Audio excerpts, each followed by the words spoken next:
Well, to break down this very interesting development, we have our correspondent, Yotam Confino, live from Tel Aviv. So, Yotam, why are we seeing this seemingly huge deal between Iran and China now? Well, if we start with why Iran is doing it, it's very easy to understand, actually. Iran is in dire need of foreign investment, and most importantly, they're very, very interested in finding someone who they can export their oil to. And Beijing offers that specific solution.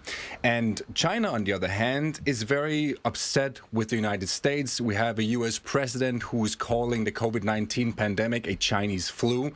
There's a trade war going on between China and the United States, so they're really just trying to infuriate the United States and taking Iran's side here. Right. Now, which aspect of this new partnership do you think is the most worrying to the United States? I think by far the fact that Iran will be able to export their oil to China is very, very worrying for the United States. Their maximum pressure campaign really aims at crippling the economy, and the cornerstone, the key element of Iran's economy is the oil. And so far they have been successful in this, but now if they can sell oil to China, that will be a much different game, really. Is China interested in filling the void that has been left by the U.S. in the Middle East? I think so. Look, China is definitely trying to become a superpower and trying to have this status as the United States has.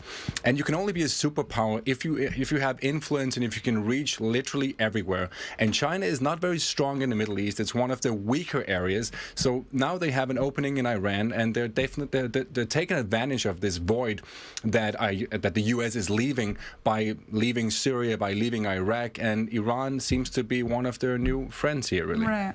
Well, how is this partnership between Iran and China being perceived by the Iranian public? What is their response to this?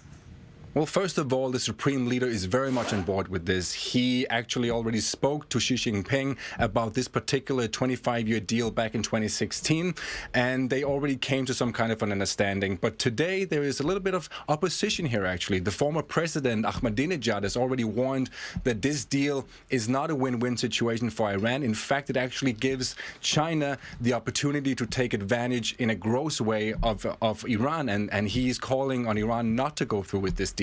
So there is a bit of a split sense of welcoming here in Iran about this particular deal.